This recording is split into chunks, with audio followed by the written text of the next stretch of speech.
Okay, thanks for those of you who've joined and those of you who will undoubtedly watch the recording later as well.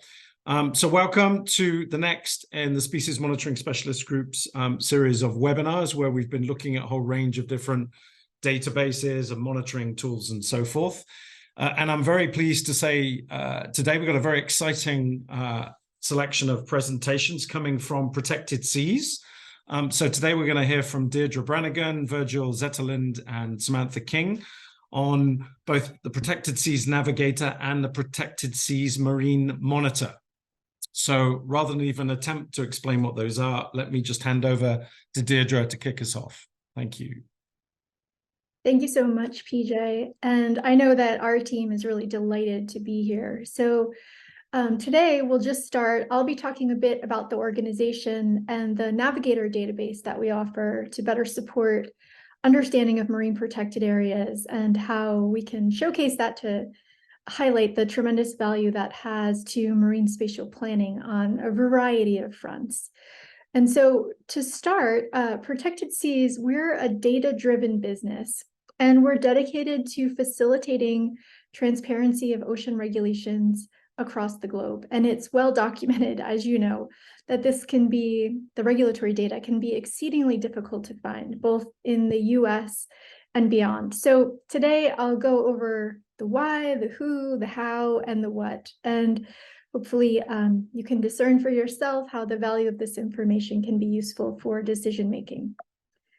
So ProtectedSeas started really with this seemingly simple question of where and how are the oceans most protected? And so we've been coming at the answer to this question from an innovative approach and making this information available in a way that it really never has been before. So we'll go through this. ProtectedSeas, it's a small company. We're based in California, comprised of a unique multidisciplinary team with a variety of expertise, primarily lawyers, GIS specialists, and software developers, all bringing a diverse background and specialty to this immense effort.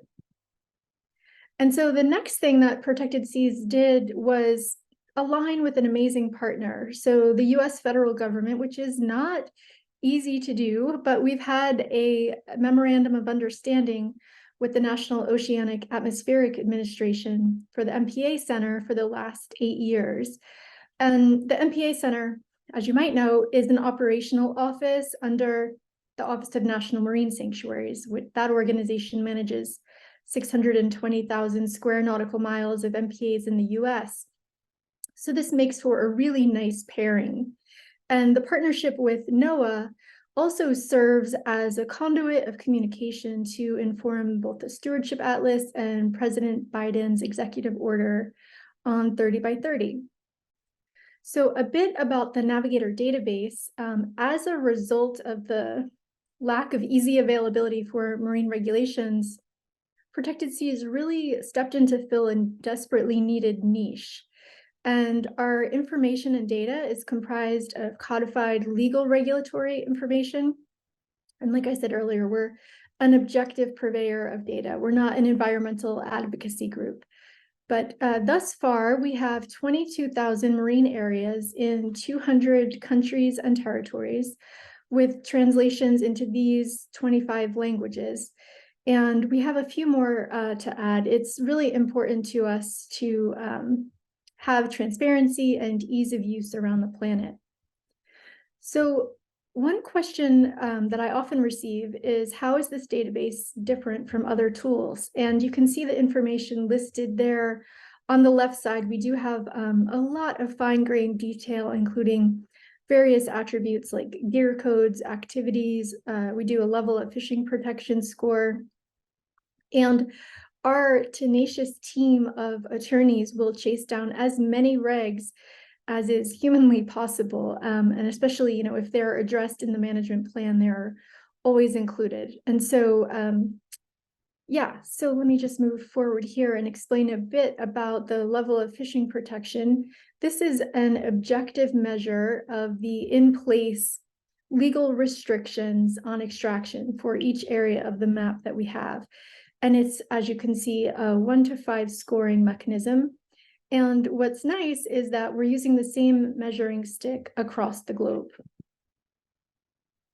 So this is how we answer, some of the previous questions around, what are the actual conservation measures in place? What type of activity is protected?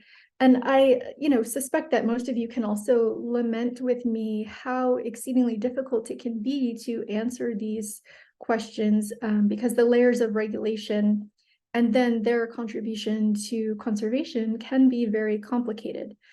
And so when we're thinking about demystifying marine protected area regulations, what we're really trying to do is understand what area of the ocean is legally protected. And while that might seem straightforward, I think we all understand that it is complex. And on that vein, I just added a slide here for levity. This was from a colleague at King's College who was working on MPA management issues, and she described trying to discern areas in the Irish Sea as this horrendogram. And I know it looks silly, but it's actually not that wrong. So what we're really trying to do is collaborate in order to distill and present information in a way that is more understandable to both marine managers, policymakers, as well as like the average citizen and boaters and others who just want to understand the marine space. And so on the back end of the Navigator tool, we have the ability to build infographics like this. And this type of analysis can be very useful when it's being provided to various agencies who may not have this data at their fingertips. And so this is an illustrative example of an area that's being proposed by our partners at NOAA called the Chumash Heritage National Marine Sanctuary. And you can see here that there are 41 areas of regulation currently. We also thought it would be useful to understand the existing fishing regulations in this area. And in this case, this illustrates bottom trawling, given that the area proposed is within a program that may not directly manage fishing. So what we're showing here is, the area that's currently restricted and prohibited. And we thought this was important too, just to provide to the decision-making body, given that part of the reason that this proposed area is being considered is the host of biologically sensitive and diverse species. And occasionally we get other agency requests too. We also created this map for NOAA National Marine Fisheries Service. They were curious about where bottom trawling prohibitions within the U.S. Exclusive Economic Zone, and so they found this helpful as well. The Navigator tool can be very helpful for 30 by 30 analysis. And what I'm showing here is, and I understand that will depend upon various countries' definitions of what 30 by 30 equates to. But what I'm showing here is this infographic that highlights that 25.2% of the US is highly protected from fishing. And so when you look at this, there can be various musings. The folks on the West Coast where I am based of the US are often surprised that there's less protection there than on the East Coast. But what we can tell from this infographic is that 99% of the protection is out near the Papahanaumoukea Marine National Monument, the Rose Atoll, and those other areas. So, we're not decision makers when it comes to 30 by 30, but this database can really inform, questions like, is this an equitable distribution? And having this overlay in an easy to just glance at informational way can really be, both fascinating and insightful. And so I just wanted to clarify too that I think we can all agree that just because there are regulations in place doesn't necessarily mean that compliance is robust. And so knowing the regulations is really the first step to understanding the baseline of protection levels for various activities. And it does not tell the more difficult enforcement story. Oftentimes that information lies solely with MPA managers. And I wanted to just highlight just quickly how challenging it can be. So I added this here again for a bit of levity.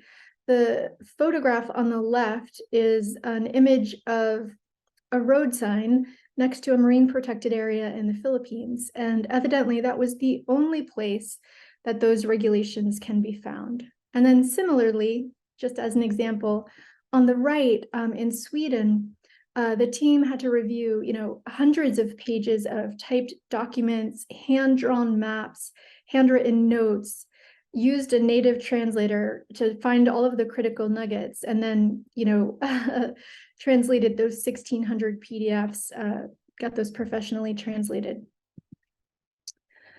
So I thought too, if you're interested, we've had some recent papers that go into more detail than we can do today, and those are easily found. And then I want to say also, that we're always happy to partner with various groups who are doing analysis where this database could be useful to integrate into other analyses to provide a more complete picture of MPAs. And we also want to hear how people are using it. We're really happy to collaborate.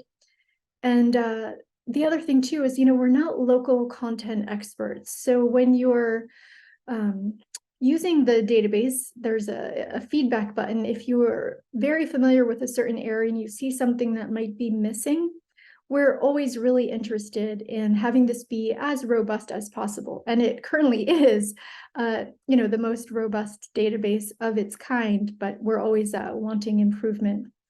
And then the other thing too, sometimes we're asked like, gosh, this must have taken a lot of work. And it really did. If you were to equate this into one full-time employee, it would be about 43-ish years of effort. And so I mentioned that just to say that, it has been a heavy lift.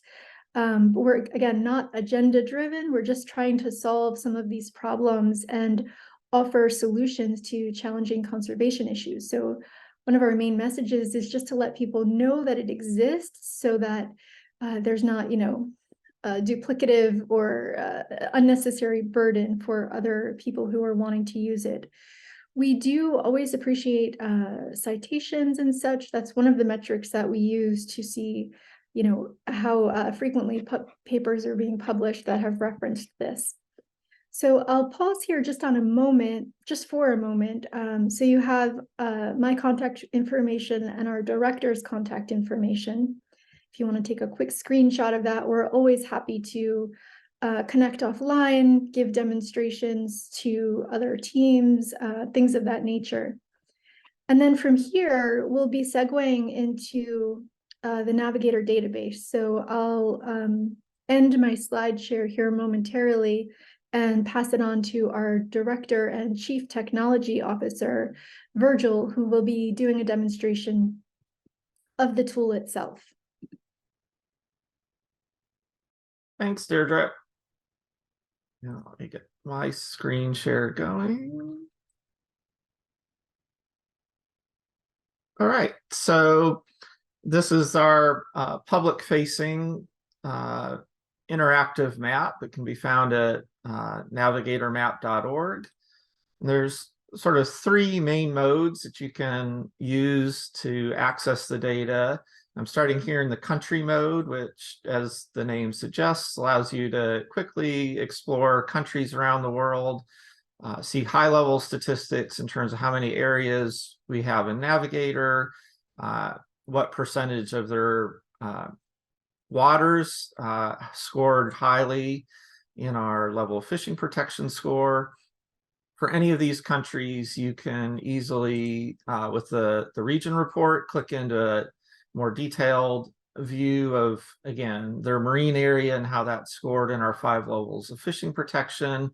You can also look at the list of areas that we have in Navigator individually for that country, click into specific reports. You can also search and sort these lists by marine area or level of fishing protection. If we go ahead and click into a specific marine protected area, in this case, one in Mexico, we have this level of detail for, over 20,000 sites. So our team distills an overall purpose statement, species of concern if they're listed in the regulation or management plan, nice human readable summary of the regulations along with the regulation citations. And then we code for 8 different types of fishing gear and about another 15 human activities, as in terms of whether these activities or fishing methods are restricted, allowed, or prohibited. We also include MPA management websites where they're available or identifiable. All this information, both on really any of these pages, is also downloadable or shareable in PDF or social media. Let me go ahead and show another way you can view this data is by area. So again, if you just want to move around the map, click an area of interest, you can see all the intersecting management at this spot, ranked from highest protection to least protection. Once again, you can easily access the individual area reports. But a lot of times, again, a unique feature of this tool is where management overlaps. You can actually, in the restrictions report, get a snapshot of all the restrictions, overlapping restrictions at a single point. So again, on the left, we have these restrictive summaries, but you can also then see a grid. So across, in this case, 4 managed areas, this is the highest level of restriction for each of our categories. We want to zone in on or zoom in on fishing gear. Again, we can see the highest level of restriction for bottom trawling in this case, and this at this point is prohibited. But you can also see, of these 4 areas, it's this this specific MPA in Mexico that creates that prohibition. So it's a quick way to see where management overlaps, which management measures are actually contributing the most to conservation. Just going back to the map, we have some supporting data layers as well.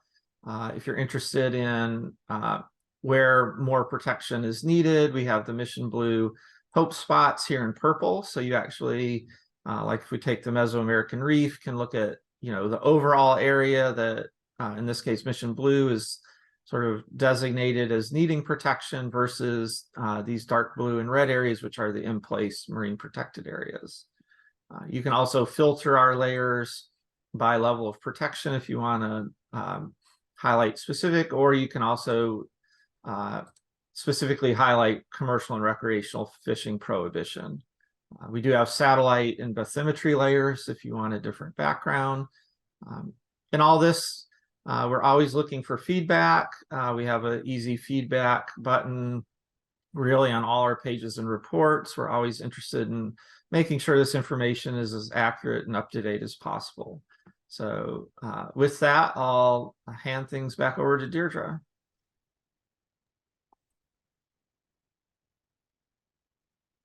Yeah, thanks, Virgil. That was a really nice overview. And, one thing I'll just say is there's so much information that you can, dig into for that Navigator database. We encourage you to look at that and, feel free to reach out. So from here, next up, we'll do a presentation on the Marine Monitor program. And so I'd like to introduce my colleague, Samantha, who will kick that off for us. So go ahead, Sam. Hi, everyone. Just give me 1 second.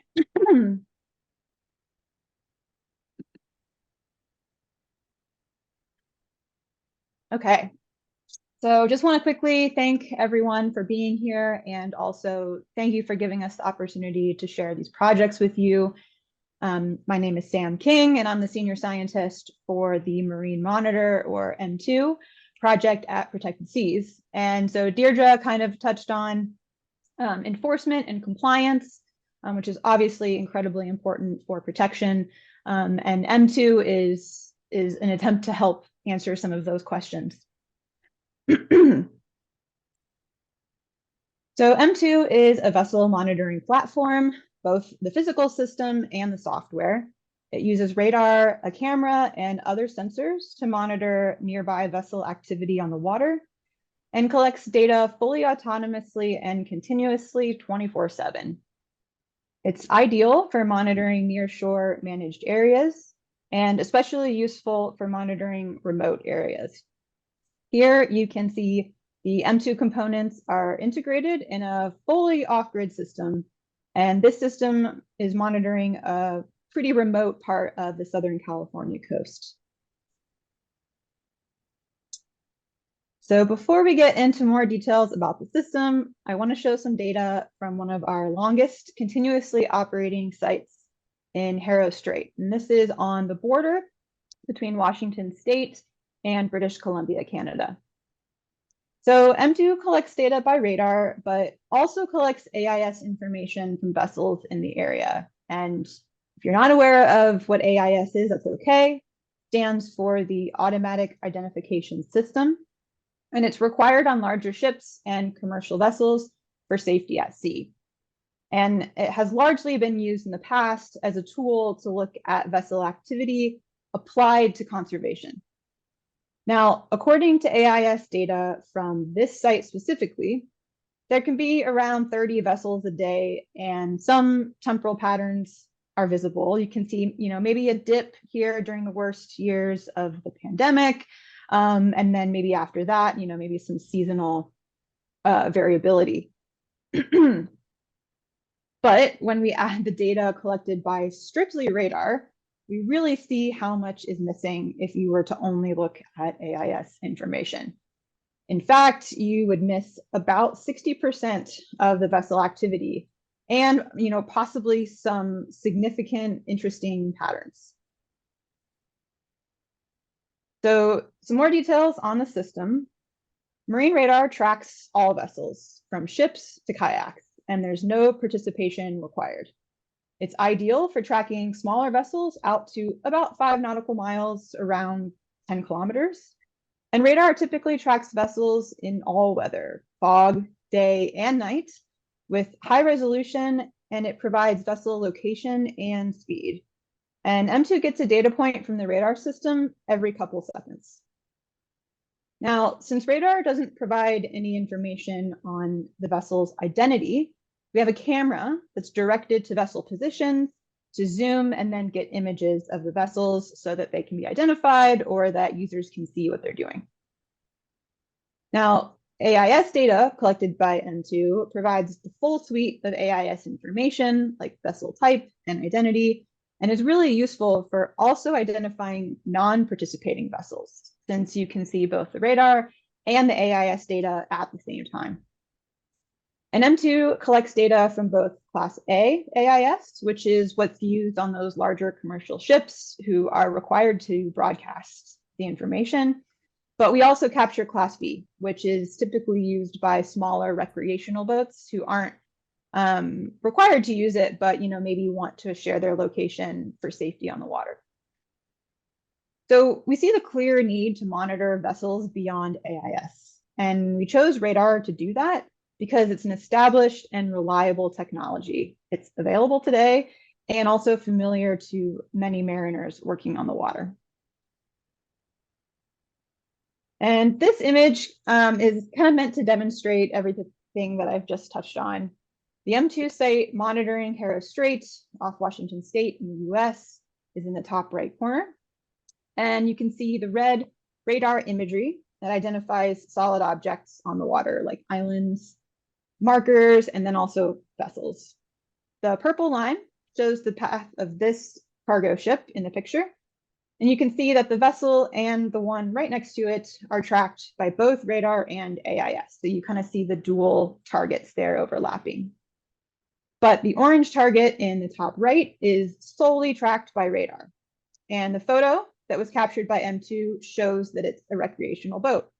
So if you weren't using radar in this instance, this vessel would be absent from this picture.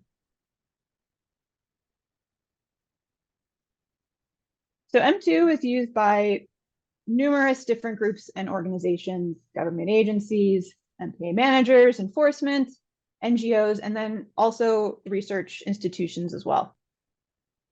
Our NGO partners for this system right here, based in Mexico, work with local and federal enforcement agencies, sharing the M2 data across the different groups when they might need access to that data. We have over 20 active systems around the world right now, and we've deployed over 30 in 12 countries since 2015. So up to now, I've only shown images of our very powerful off-grid system that's great for remote locations, called the Mobile Marine Monitor. But often that full system is not necessarily required.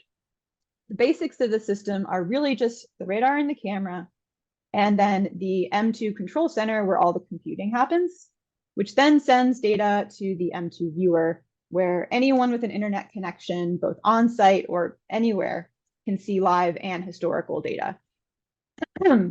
This system happens to be mounted conveniently on the roof of a marine safety center in Southern California. So radar works the same way for us that you would use it if you were on a boat to look out for objects on the water while you navigate, except the radar antenna is located on the land, and the radar system looks for vessel locations in the radar imagery. And then M2 software tracks those positions to identify activity over time, and that's how these track lines get formed. So here in the M2 viewer, you can see that track line and the photo that M2 captured of the vessel, which is lingering inside this protected area, which is shown with the red boundaries. And for live enforcement, users can receive alerts to receive, notice that an activity that they're interested in is happening in real time on the water.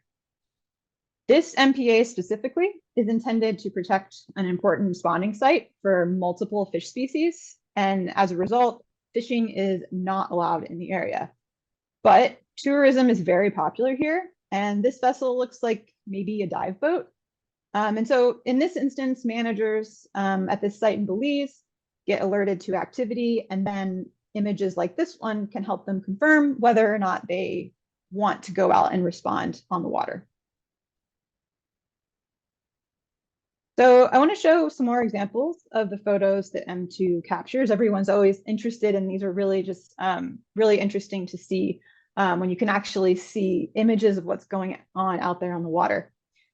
So the range of the camera can vary based on location and where the M2 site is and the camera are situated.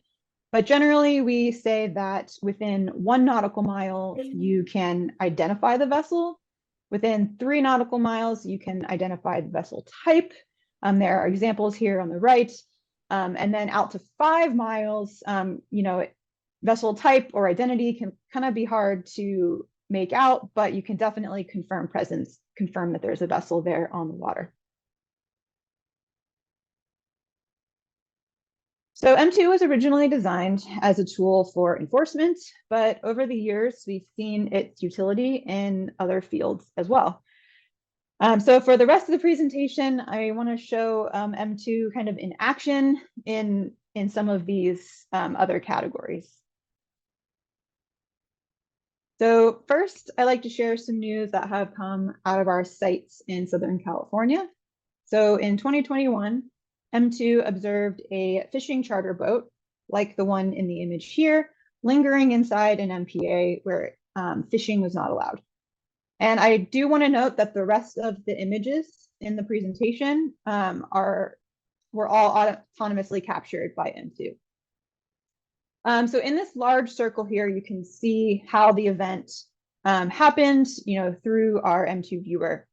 So you can see the vessel came inside, just inside the boundary line in the top left corner, and hung out there for a while. State enforcement boarded the vessel and confirmed that fishing was occurring. And eventually, M2 data were used in the successful prosecution of illegal fishing in this MPA. Now, these 2 heat maps in the bottom left came out of a paper we were really inspired to write by a lot of similar work going on right now, looking at different options for ways to measure vessel activity that aren't using AIS. And the research confirmed, pretty obvious in these images, that in these MPAs that we looked at, using AIS data alone, obscured and also hid patterns of activity. So you can kind of see a theme starting to make itself visible. I also want to share some additional results from a different publication that we had recently looking at fishing activity specifically near MPAs in California. And we looked at 3 locations at kind of a gradient of distance to urban areas, but we saw similar results at all 3. There was the same or more activity in the vicinity of MPAs compared to, the greater area outside. And then also that activity was clustered at the MPA boundaries. And so there's so much good work happening in California in the MPA system. Species monitoring that has found that many MPAs are having a positive impact on species biomass. And M2 data here showed that fishers could also maybe be benefiting from this. But going forward, this really highlights how important it is to monitor this fishing the line activity and then evaluate its ultimate impact on those local species. In the San Francisco Bay Area, there's growing concern about the overlap of heavy vessel traffic with more and more whales present in these really tight urban spaces. There's substantial commercial shipping that does travel in known predictable pathways, but recreational traffic doesn't necessarily follow these patterns and often goes much faster than these large vessels. Recently, there's been an unusual mortality event for gray whales off the US West Coast, and some of these mortalities have been attributed to vessel strikes. And this might be occurring because the whales are spending more time in these urban areas. And in these areas, the whales and the boats might not be used to having to look out for each other in these type of areas. Now, on the US East Coast, M2 is also used by NOAA to monitor vessel speeds in the North Atlantic right whale seasonal management areas off the major ports along the US eastern seaboard. And this is especially relevant under the new rules being considered here in the US. This would require smaller vessels that are maybe not broadcasting AIS to follow the speed limits that these larger vessels need to follow. And right now, there is not an established method for evaluating their compliance if they're not using AIS. If this rule, actually becomes reality. So finally, the M2 site that I've mentioned before on San Juan Island in Washington State. This site monitors critical habitat for the highly endangered southern resident killer whale population. And just like San Francisco Bay, there's a lot of vessel traffic of all types that happens here. In 2022, the M2 site observed the sinking of the fishing vessel Aleutian Isle and the months-long cleanup of diesel fuel and debris that then went into the habitat. And so during this time, M2 identified vessels in the no-go safety zone that had been established around the wreck site. And these links, for anyone who sees the presentation later or gets access to it, I've provided links to all of these stories and all the publications as well. So thankfully, there are a lot of people working on the issue of vessel monitoring beyond AIS and the management that comes along with it. And as of now, there is no one solution that addresses the needs of all. But the benefits that M2 brings are 24/7, high-resolution data collection, integration of small vessel information where the camera is especially valuable. M2 has also been in use in the field since 2015. It uses reliable, familiar technologies and can monitor remote areas. As other technologies are also progressing, we're working to integrate them always for our users. And ultimately, M2 is really a platform for collaboration and partnerships.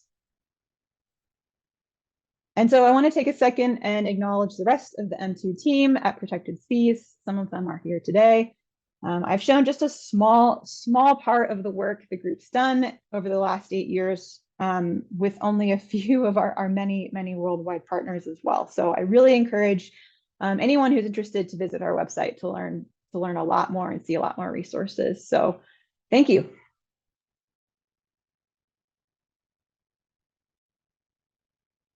Thank you very much. Well, thanks to all of you for that very fascinating presentation. And before I stop recording, just like to flag as well, acknowledge Lo Clausens, who originally made the connection. She came across the work you guys are doing in Palau, and she was the one that linked us up, and actually also suggested this might be a great topic for a webinar. So acknowledgement to Lo for the link there. But thank you ever so much for that really fascinating set of presentations.